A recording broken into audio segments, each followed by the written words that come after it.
ओम शांति। ओम शांति बाबा। आज 16 अप्रैल 2025 है और आज हम अध्ययन करने जा रहे हैं परम पिता परमात्मा के अनमोल मधुर महावाक्यों को, मुरली को। तो ये अनमोल महावाक्य हैं हमारी आत्मा के संस्कारों को परिवर्तन करने वाले। हमारी आत्मा जो विकारों में उलझ गई है, रावण के जेल में बंद हो गई है, उसे छुड़ाने के लिए है ये ज्ञान मुरली। तो इस ज्ञान मुरली को देह भान में रहकर इधर उधर की बातों के साथ अध्ययन बिल्कुल ना करके पूरी तरह से थोड़ी देर का समय एकदम इत्मीनानियत से निकालना है, चाहे वो दिन का कोई भी समय हो, रात को सोने वक्त का भी समय ही क्यों ना हो, लेकिन पूरी तरह से इत्मीनान अवस्था में आकर,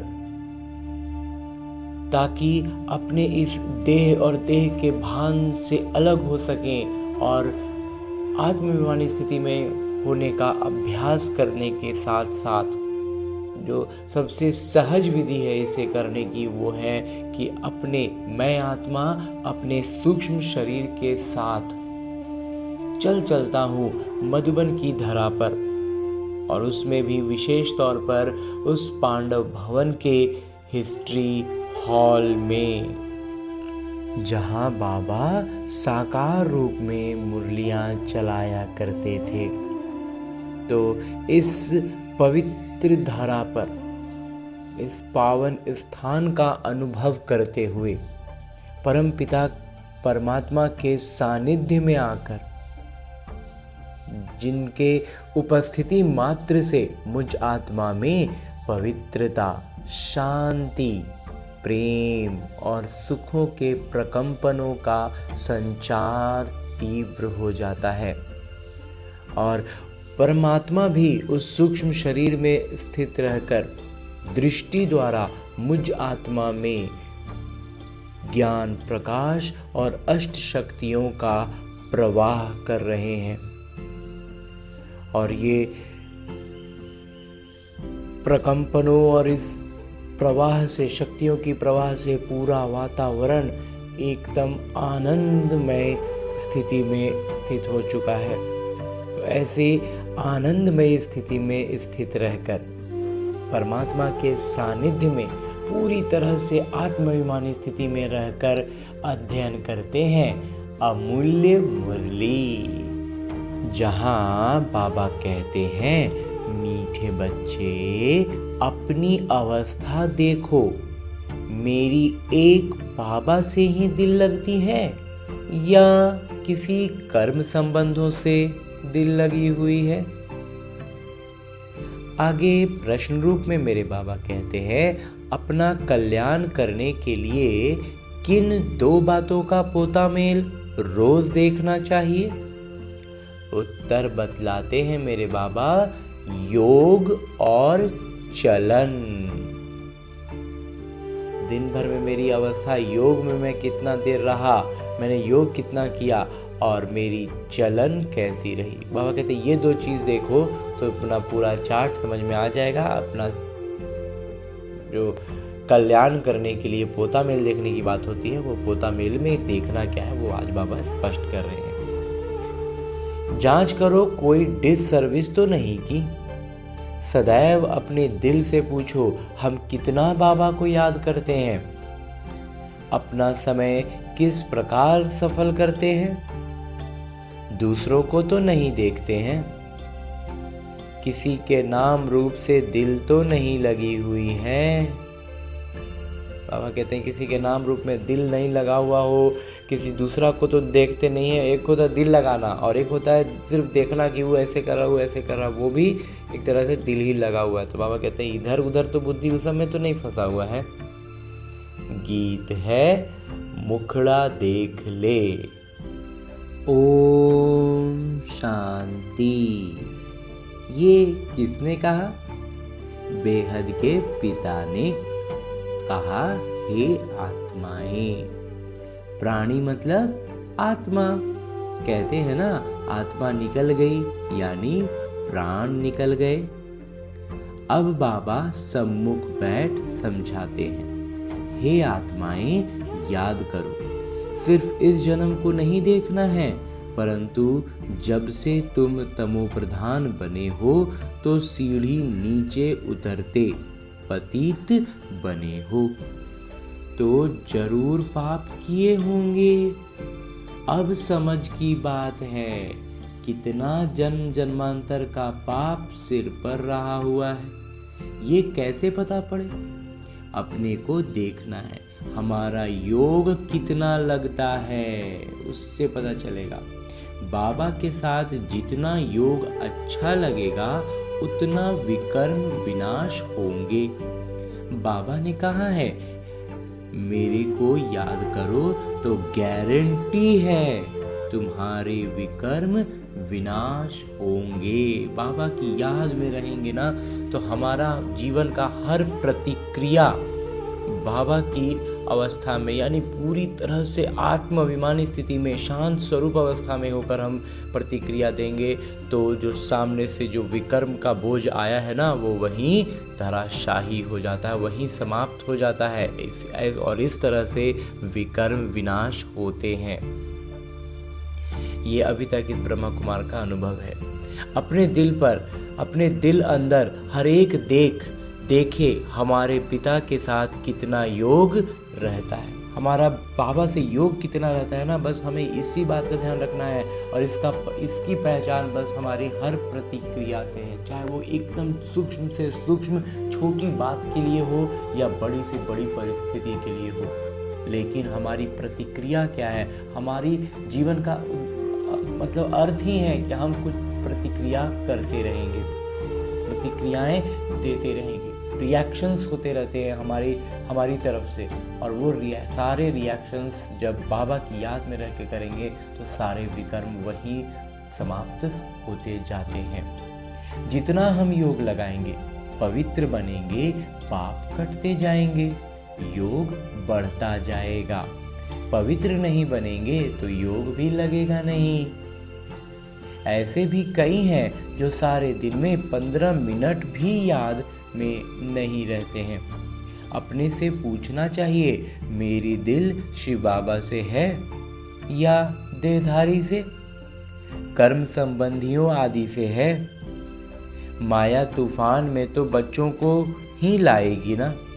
खुद भी समझ सकते हैं मेरी अवस्था कैसी है। शिव बाबा से दिल लगती है या कोई देहधारी से है? कर्म संबंधियों आदि से है तो समझना चाहिए हमारे विकर्म बहुत हैं जो माया खड्डे में डाल देती है। ज़्यादा विकर्म का बोझ जिनका रहेगा ना वो बार बार उन्हीं सब में उलझते रह जाएंगे। छात्र अंदर में समझ सकते हैं हम पास होंगे या नहीं। अपने आप में हर एक छात्र को ये अनुभव हो जाता है कि वो पास होगा या नहीं, अच्छी रीति पढ़ते हैं या नहीं। नंबरवार तो होते हैं ना। आत्मा को अपना कल्याण करना है। बाबा निर्देश देते हैं, अगर तुम पुण्य आत्मा बन ऊंच पद पाना चाहते हो तो उसमें पवित्रता है पहला। सबसे पहले हमें जो अपने भीतर धारण करना है, जिस पर बहुत ज़्यादा ध्यान देना, वो है पवित्रता। पवित्रता की धारणा में रहेंगे ना तब फिर आगे हमारी बुद्धि सब साफ होगी। तो हम जो ये ब्रह्मा कुमारी जो बात कह रहा है प्रतिक्रिया देने की, उसमें हमारा ध्यान जा पाएगा, नहीं तो हम बातों में ही उलझे रहेंगे। आए भी पवित्र, फिर जाना भी पवित्र बनकर है। पतित कभी ऊंच पद पा ना सके। सदैव अपने दिल से पूछना चाहिए, हम कितना बाबा को याद करते हैं, हम क्या करते हैं। ये तो जरूर है पिछाड़ी में बैठे हुए छात्र की दिल खाती है, पीछे बाद में बैठे बैठे ना मन में लगते रहता है कि हम ये गलत किए, हम ऐसे नहीं करना। तो ये जो खाते रहता है ना, मतलब हम वहाँ पर तो नहीं किए, तो अगली बार में हमें उस बात पर एकदम सजग रहना है। पुरुषार्थ करते हैं उच्च पद पाने के लिए। पुरुषार्थ का मतलब क्या है? उच्च पद पाने के लिए पुरुषार्थ करना है ना, परंतु चलन भी चाहिए ना। बाबा कहते हैं याद को तो है, तो ये याद का परिणाम क्या निकलेगा? हमारी चलन, हमारा छोटा से छोटा व्यवहार, हमारे एक एक शब्द कैसे निकलेंगे? बाबा की याद में रहेंगे तो मीठे निकलेंगे। हमारी चलन, हमारी चाल एकदम बाबा की याद में रहकर करेंगे। प्रतिक्रिया का मतलब क्या? हम चल भी रहे ना, लौकिक तौर पर जो भौतिक शरीर से चल रहे हैं ना, वो भी बाबा की याद में अगर रहें, वो भी हमारी प्रतिक्रिया है कि हम यहाँ से उठ के वहाँ जा रहे हैं। तो जा रहे हैं तो कैसे जाएंगे? बाबा की याद में। तो बाबा कैसे हैं?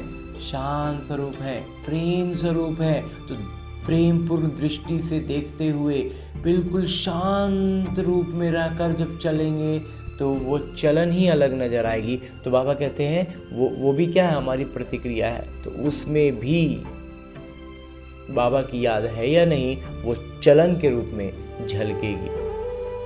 तो इसलिए बाबा कहते हैं याद को जांचो और चलन को। तो चलन में अगर दिख रहा है मतलब याद में है। तो कहते हैं बाबा परंतु चलन भी चाहिए ना।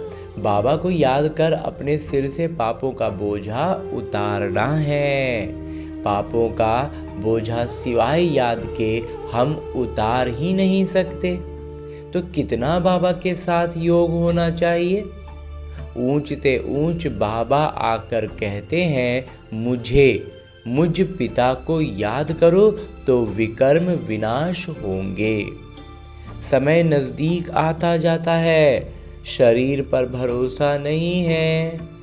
कब किसका शरीर छूट जाए ये तो पता नहीं है। इसलिए बाबा कहते हैं कि अपना विकर्म समाप्त करने का जो अपना कर्तव्य, अपना पुरुषार्थ है ना, वो पूरे धूमधाम पूरा एकदम अच्छे से करते रहना चाहिए। क्योंकि कब शरीर छूट जाए, बाबा कहते हैं शरीर का भरोसा नहीं है, तो कब छूट जाए फिर दोबारा मौका थोड़ी मिल पाएगा। जब तक नया शरीर में जाएंगे, हो संभालेंगे, तब तक तो बाबा कहते हैं कितना कुछ हो जाएगा। तो और अब तो बिल्कुल समय नहीं है कि अब नया शरीर में जाकर के हम कुछ कर पाए। कुछ आत्माएं हैं जो अभी बाल रूप में बहुत अच्छे बच्चे आ रहे हैं, लेकिन वो उनको उतना मौका भी मिल गया, हमें अब और आगे मौका नहीं मिलने वाला। अचानक ही कैसे कैसे एक्सीडेंट हो जाते हैं। अकाले मृत्यु की तो फुल सीजन है। तो हर एक को अपनी जांच कर अपना कल्याण करना है। सारे दिन का पोता मेल देखना चाहिए, योग और चलन का। हमने सारे दिन में कितने पाप किए? मनसा वाचा में पहले आते हैं, फिर कर्मणा में आते हैं। कोई भी बात पहले मन में आती है, फिर बोली में आती है और तब फिर कर्म में आती है। तो अब बच्चों को राइटियस बुद्धि मिली है, हमें एकदम बाबा ने सटीक सही बुद्धि दे दी है कि हमको अच्छे काम करने हैं। किसी को धोखा तो नहीं दिया, फालतू झूठ तो नहीं बोला। फालतू झूठ मतलब झूठ का भी कोई सिर पैर नहीं। जैसे फ़ोन पर आजकल हम करते हैं तो होते कहीं और है, बताते कहीं और है, तो ये सब झूठ का कोई अर्थ ही नहीं है। डिस सर्विस तो नहीं की, कहीं पर किसी भी अपनी चाल चलन से, बात व्यवहार से बाबा का नाम बदनाम तो नहीं किया। कोई किसी के नाम रूप में फंसते हैं तो यज्ञ पिता की निंदा कराते हैं। बाबा कहते हैं नाम रूप में जहाँ अगर फंसे ना तो बाबा की जबरदस्त निंदा होती है। तो उन सब से हमें बहुत दूर रहना है। पुरुषार्थ कितना ऊंचा कर पा रहे हैं, बीच में फंस रहे हैं, रुक जा रहे हैं, वो सब कुछ एक तरफ है, और बाबा की निंदा करा दिए ना, ये बहुत गलत है। तो इसका तो एकदम बहुत ज़्यादा टेंशन रखना है कि हम निंदा ना करें, डिससर्विस हमसे ना हो। बाबा कहते हैं किसी को भी दुख न दो, एक बाबा की याद में रहो। ये बहुत ज़बरदस्त फिक्रात मिली हुई है। अगर हम याद में नहीं रह सकते हैं तो क्या गति होगी? इस समय गफलत में रहेंगे तो पिछाड़ी को बहुत पछताना पड़ेगा। ये भी समझते हैं जो हल्का पद पाने वाले हैं वो हल्का पद ही पाएंगे। बुद्धि से समझ सकते हैं हमको क्या करना है। सबको यही मंत्र देना है कि बाबा को याद करो। लक्ष्य तो बच्चों को मिला है, इन बातों को दुनिया वाले समझ नहीं सकते। पहली पहली मुख्य बात है ही बाबा को याद करने की। रचयिता और रचना की ज्ञान तो मिल गई, रोज रोज कोई ना कोई नई नई बिंदुएं भी समझाने के लिए दी जाती है। बाबा कहते हैं मुख्य मुख्य ज्ञान तो समझ गए, जो बच्चे हो गए पुराने उनको तो मूल बात तो समझ में आ गई, लेकिन रोज जो बाबा ज्ञान देते हैं उसमें नया नया बिंदु समझाने के लिए देते हैं। जैसे विराट रूप का चित्र है, इस पर भी तुम समझा सकते हो। कैसे वर्णों में आते हैं, ये भी सीढ़ी के बाजू में रखने का चित्र है। सारा दिन बुद्धि में यही चिंतन रहे कि कैसे किसी को समझाऊं। सेवा करने से भी बाबा की याद रहेगी। बाबा की याद जो है ना सेवा से रहेगी। जितना ज़्यादा सेवा में रहेंगे ना उतना याद में रहना सहज सरल हो जाता है। बाबा की याद से ही विकर्म विनाश होंगे। अपना भी कल्याण करना है। बाबा ने समझाया है तुम्हारे पर 63 जन्मों के पाप हैं। पाप करते करते सतो प्रधान से तमो प्रधान बन पड़े हो। अब मेरा बनकर फिर कोई पाप कर्म नहीं करो।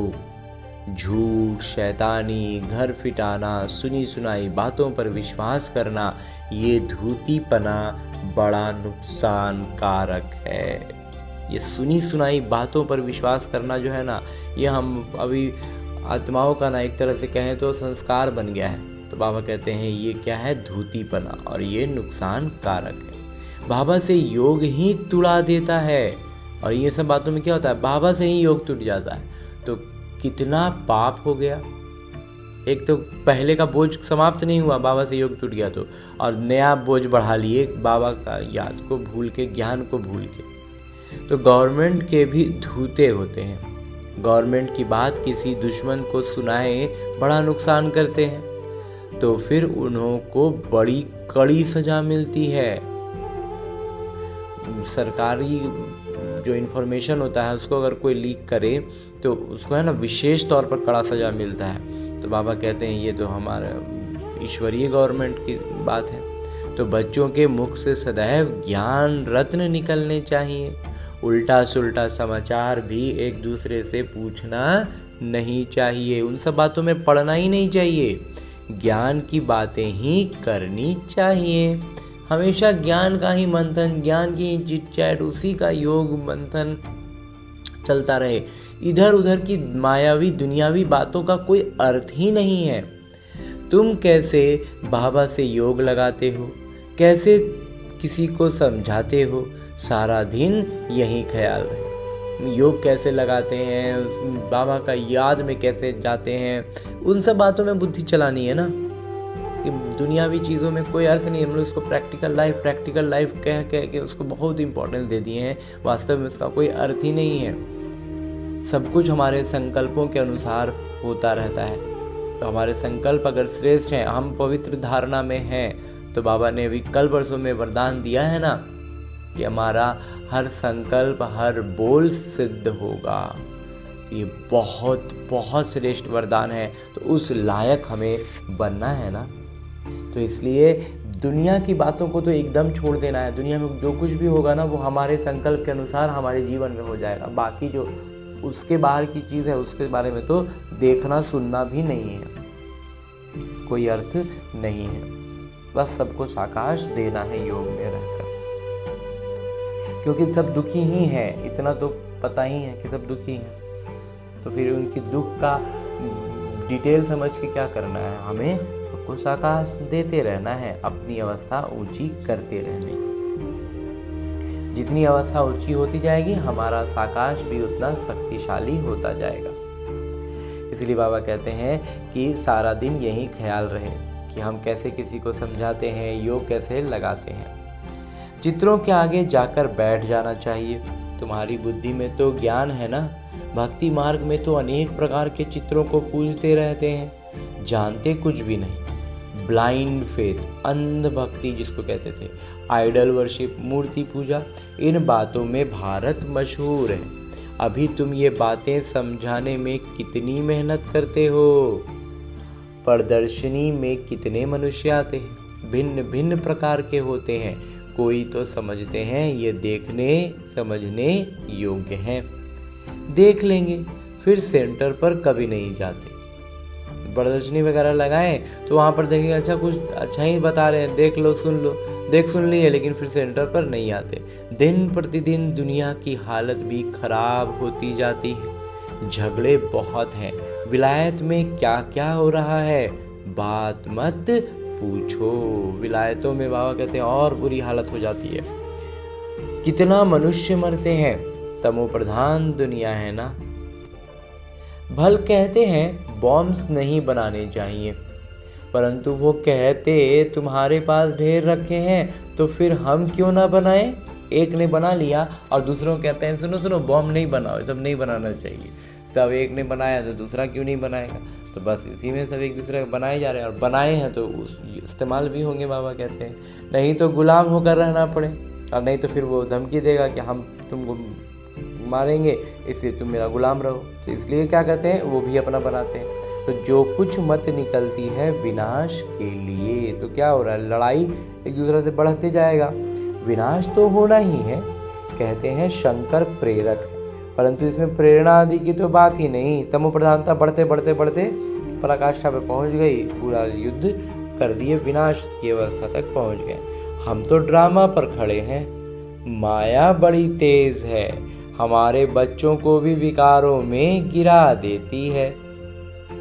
कितना समझाया जाता है कि देह के साथ प्रीत मत रखो, नाम रूप में मत फंसो, परंतु माया भी तमो प्रधान ऐसी है, देह में फंसा देती है, एकदम नाक से पकड़ लेती है, पता नहीं पड़ता है। बाबा कितना समझाते हैं, श्रीमत पर चलो, परंतु चलते नहीं। रावण की मत झट बुद्धि में आ जाती है, रावण जेल से छोड़ता नहीं। रावण की जेल से हम ऐसे कैद हो गए ना कि वहां से निकलने ही नहीं पाते रहते। बाबा कहते हैं अपने को आत्मा समझो, बाबा को याद करो, बस अब तो हम गए। एकदम ये खुशी आने लगेगी। जैसा इस ब्रह्मा कुमार ने कहा कि जब विकर्म सामने आएंगे और हमारी प्रतिक्रिया बाबा की याद में रहकर होगी तो वो वहीं समाप्त हो जाता है। तो बाबा को याद करने से हम एकदम सीधे सदगति वाली स्थिति अनुभव करने लगते हैं। तो आधा कल्प के रोग से हम छूटते हैं। वहाँ तो है ही निरोगी काया, यहाँ तो कितने रोगी हैं। ये रौरव नरक है ना। भल वो लोग गरुड़ पुराण पढ़ते हैं, परंतु पढ़ने अथवा सुनने वालों को समझ कुछ भी नहीं है।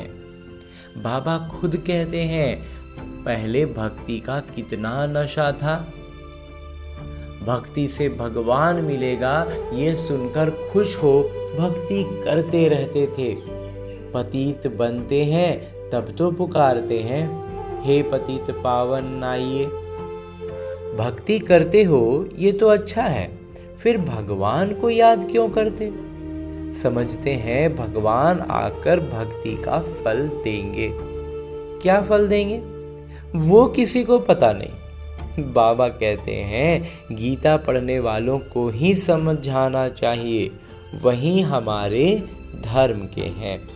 पहली मुख्य बात ही है गीता में भगवानुवाच। सबसे पहले गीता में जो मुख्य बात है वो क्या है, भगवानुवाच। अब गीता का भगवान कौन। अब भगवानुवाच हो गया, लेकिन उसका भगवान है कौन। भगवान का तो परिचय चाहिए ना। तुमको पता पड़ गया है आत्मा क्या है, परमात्मा क्या है। मनुष्य ज्ञान की बातों से कितना डरते हैं। भक्ति कितनी अच्छी लगती है। ज्ञान में आने में डरते बहुत हैं और भक्ति खूब करने में मन लगता है। ज्ञान से 3 कोस दूर भागते हैं। अरे पावन बनना तो अच्छा है, अब पावन दुनिया की स्थापना, पतित दुनिया का विनाश होना है, परंतु बिल्कुल सुनते नहीं। बाबा का निर्देश है hear no evil see no evil. न बुरा सुनो न बुरा देखो। माया फिर कहती है हियर नो बाबा की बातें। और माया हमें क्या बोलता है, बाबा की बात मत सुनो। माया का निर्देश है शिव बाबा का ज्ञान मत सुनो। ऐसा उलझाता है ना हमें कि मुरली ही छूटने लगती है, बाबा की ज्ञान की बातें छूटने लगती हैं। ऐसा जोर से माया चमाट मारती है जो बुद्धि में ठहरता नहीं। बाबा को याद कर नहीं सकते, मित्र संबंधी देहधारी याद आ जाते हैं। बाबा की आज्ञा नहीं मानते, देहधारी याद आना है मतलब क्या हुआ कि बाबा की आज्ञा नहीं माने। बाबा कहते हैं मामेकम याद करो, और फिर नाफरमान बरदार बन कहते हैं हमको फलाने की याद आती है। बाबा कहते हैं जैसे ही नाफरमान बरदार बने ना, फलाने की याद आने लगेगी। कोई भी लौकिक में याद आ रहा है, बाबा कहते हैं समझ जाओ कि हम नाफरमान बरदार हो गए। याद आएगी तो गिर पड़ेंगे। इन बातों से तो नफरत आनी चाहिए। ये बिल्कुल ही छी दुनिया है। हमारे लिए तो नया स्वर्ग स्थापन हो रहा है। तुम बच्चों को बाबा का और सृष्टि चक्र का परिचय मिला है तो उस पढ़ाई में ही लग जाना चाहिए। बाबा कहते हैं अपने अंदर को देखो। नारद का भी मिसाल है ना, तो बाबा भी कहते हैं अपने को देखो। हम बाबा को याद करते हैं। नारद का मिसाल बाबा क्या, मुंह से तो नारायण नारायण करते रहते थे, लेकिन दिल में भावना में उतनी भक्ति नहीं थी। बाबा वही चीज़ हमें कहते हैं कि हमें क्या देखना है कि हम लौकिक भौतिक तौर पर लोगों को देखने के हिसाब से हम बहुत कुछ कर रहे हैं, और खुद में बाबा की याद कितना है ये तो हम ही जान पाएंगे। याद से ही पाप भस्म होंगे। कोई भी हालत में याद शिव बाबा को करना है और कोई से प्रेम नहीं रखना है। अंत में शिव बाबा की याद हो तब प्राण तन से निकले।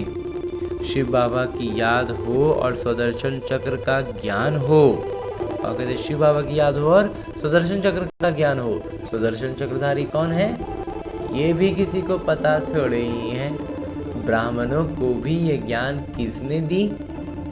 ब्राह्मणों को ये सुदर्शन चक्रधारी कौन बनाते हैं? परम पिता परमात्मा बिंदी। तो क्या वो भी सुदर्शन चक्रधारी हैं? हाँ, पहले तो वो हैं, नहीं तो हम ब्राह्मणों को कौन बनाए? सारी रचना के आदि मध्य अंत का ज्ञान उसमें है। तुम्हारी आत्मा भी बनती है, वो भी आत्मा है। भक्ति मार्ग में विष्णु को चक्रधारी बना दिया है। हम कहते हैं परमात्मा त्रिकालदर्शी, त्रिमूर्ति, त्रिनेत्री हैं। वो हमको सुदर्शन चक्रधारी बनाते हैं। वो भी जरूर मनुष्य तन में आकर सुनाएंगे। रचना के आदि मध्य अंत का ज्ञान जरूर रचता ही सुनाएंगे ना। रचता का ही किसी को पता नहीं है तो रचना का ज्ञान कहाँ से मिले? न रचता का पता है तो रचना का ज्ञान कैसे मिलेगा? अभी तुम बच्चे, अभी तुम समझते हो शिव बाबा ही सुदर्शन चक्रधारी हैं, ज्ञान के सागर हैं। वो जानते हैं हम कैसे इस 84 के चक्र में आते हैं। खुद तो पुनर्जन्म लेते नहीं, उनको ज्ञान है जो हमको सुनाते हैं।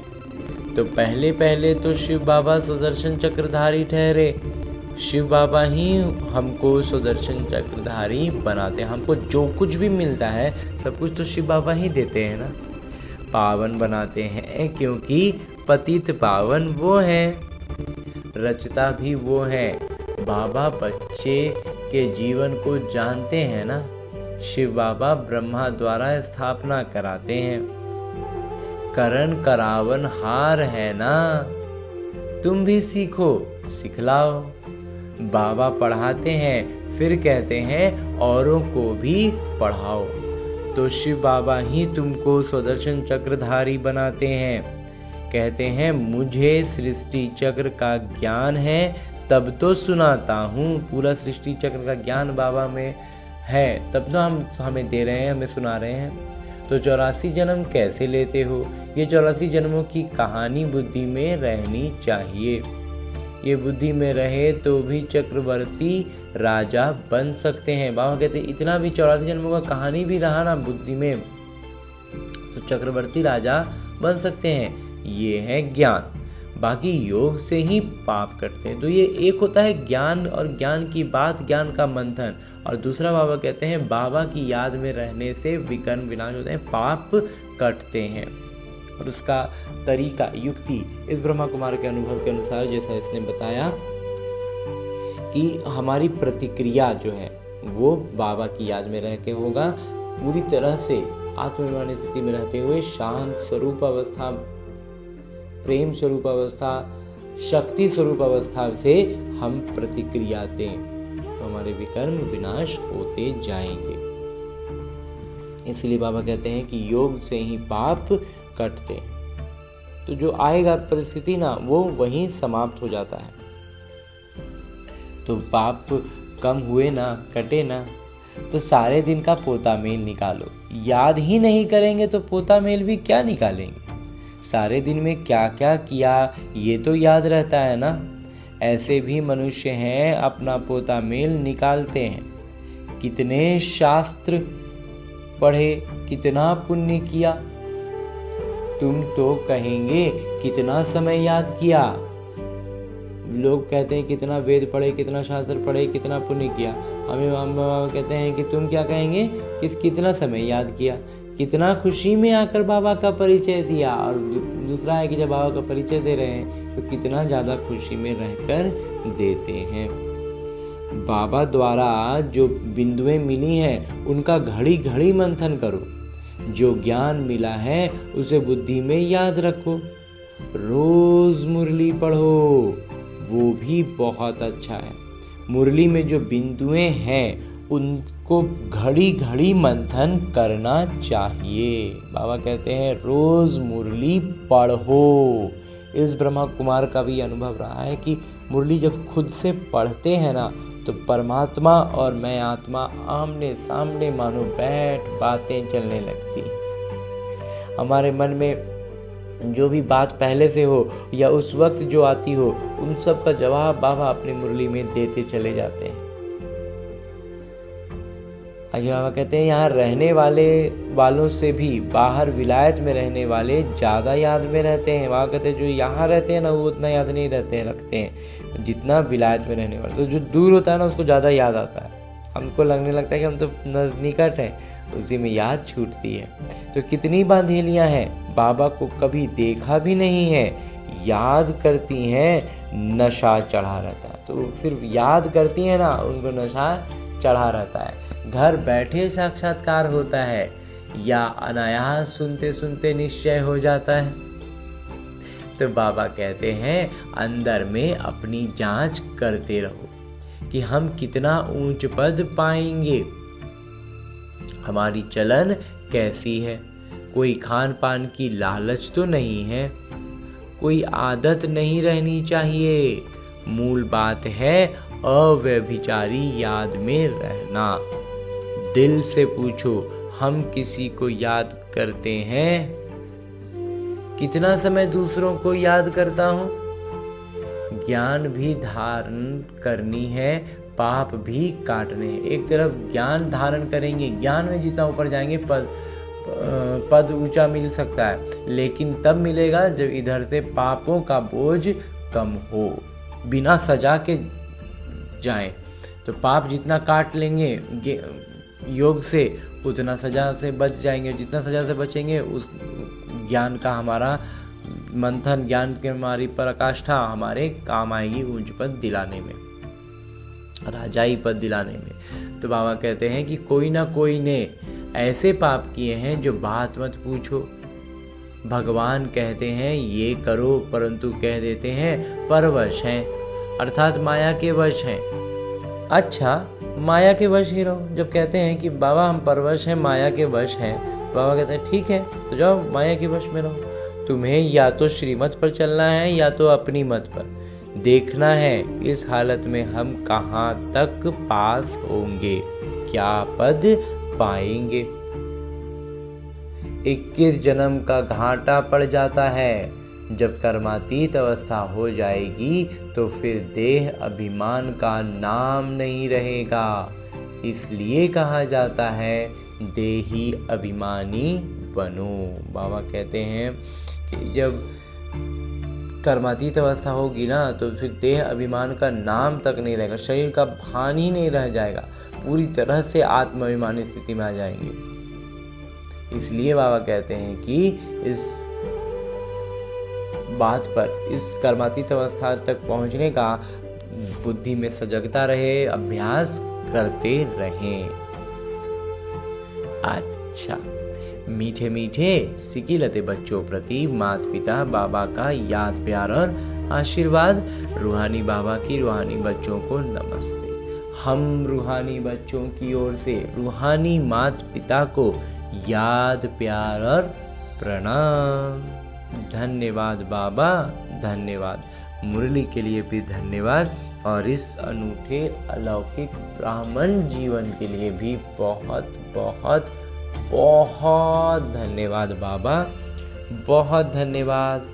आगे आज की मुरली से लिए गए वो प्रमुख बिंदु हैं जिन्हें हमें अपने ब्राह्मण जीवन में धारण करने हैं। और ब्राह्मण सो फरिश्ता, फरिश्ता सो देवता बनना है। उसके लिए जो सबसे पहली बिंदु है वो है कोई भी कर्तव्य ऐसा नहीं करना है जिससे यज्ञ पिता की निंदा हो। बाबा द्वारा जो राइटियस बुद्धि मिली है तो उस बुद्धि से अच्छे कर्म करने हैं, किसी को भी दुख नहीं देना है। हाँ जी बाबा। और दूसरा बिंदु है एक दूसरे से उल्टा सुल्टा समाचार नहीं पूछना है, आपस में ज्ञान की ही बातें करनी है। झूठ, शैतानी, घर फिटाने वाली बातें ये सब छोड़ मुख से सदैव रत्न निकालने हैं। एविल बातें न सुननी है न सुनानी है। कुछ भी विकार की बातें, दुनिया की बातें न सुननी है न सुनानी है। सुनी सुनाई बातों पर तो ध्यान ही नहीं देना है, सुनना ही नहीं है।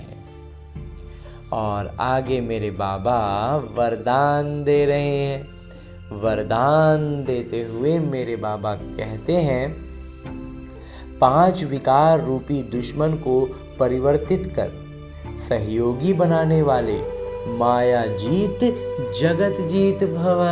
आज बाबा कहते हैं कि 5 रूप विकार जो है ना, इनको परिवर्तन कर देना है। आज बाबा इतनी जबरदस्त वरदान हमें दे रहे हैं कि 5 विकार रूप का ये जो दुश्मन है, इसको बाबा कहते हैं परिवर्तन कर दो और सहयोगी बना लो।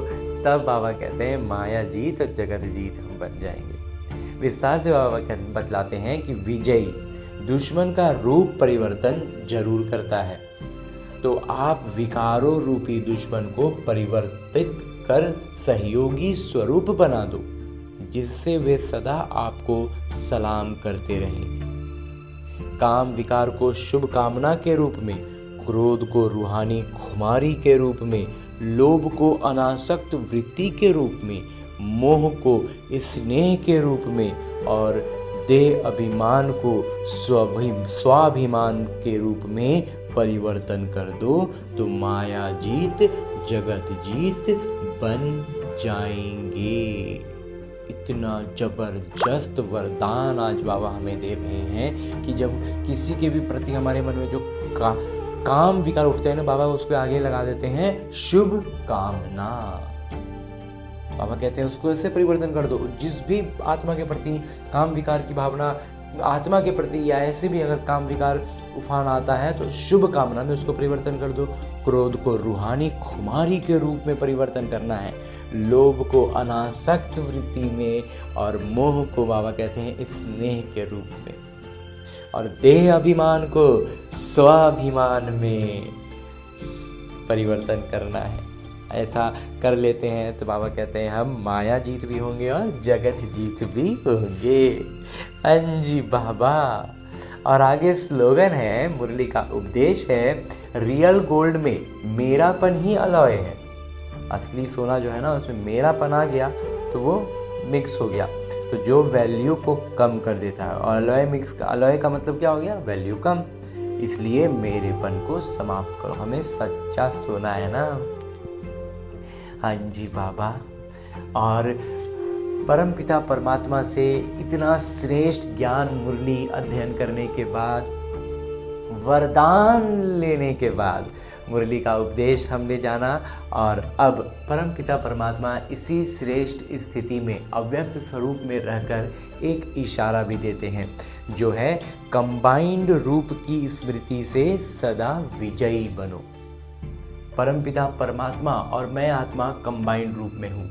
इस बात की स्पष्टता के लिए हर दिन बाबा एक विशेष रूप से इशारा विस्तार से देते हैं। और उसमें आज के लिए जो बाबा ने इशारा दिया है वो है कि कभी कोई कार्य में या सेवा में जब अकेले अनुभव करते हो तब थक जाते हो, फिर 2 भुजा वालों को साथी बना लेते हो, 1000 भुजा वाले को भूल जाते हो। जब 1000 भुजा वाला अपना परम धाम घर छोड़कर आपको साथ देने के लिए आया है तो उस अपने साथ कंबाइंड क्यों नहीं रखते? उसे अपने बाबा जब हमारे साथ आए हैं हमारा सहयोग देने के लिए, परम धाम को छोड़ करके अभी आए हुए हैं, तो हम उनको भूल के और 2 हाथ वालों को साथ में लेने का कोशिश करते हैं, उनके साथ काम करने का प्रयास करते हैं। और कहते हैं क्यों नहीं कंबाइंड रखते हो? सदा बुद्धि से कंबाइंड रहो तो सहयोग मिलता रहेगा। अंजी बाबा। और अब परमपिता परमात्मा से हमने इतना श्रेष्ठ इशारा ले लिया, इतना गहरा वरदान ले लिया, तो इन सब को हमें अपने इस ब्राह्मण जीवन में धारण करने हैं, उसका अभ्यास करना है। और इस ब्राह्मण जीवन का बस अब यही उद्देश्य है। कल की मुरली में बाबा ने एकदम स्पष्ट कहा ना कि हमारा उद्देश्य है 8 घंटे तक पहुंचना है याद में, पूरी तरह से बाबा की याद में 8 घंटे। तो हमें इस समय को बढ़ाना है, ये अभ्यास से ही हो सकता है, तो इस अभ्यास को बढ़ाना है। और ये अभ्यास हम कैसे कर सकते हैं? अपने इस स्थूल शरीर में आकर ही ना करेंगे। तो इसी शुभ भावना और शुभ कामना से भरपूर होकर अभ्यास करने के उद्देश्य को लेकर लौटते हैं अपने इस स्थूल शरीर में, अपने इस लौकिक किरदार में। अच्छा, ओम शांति।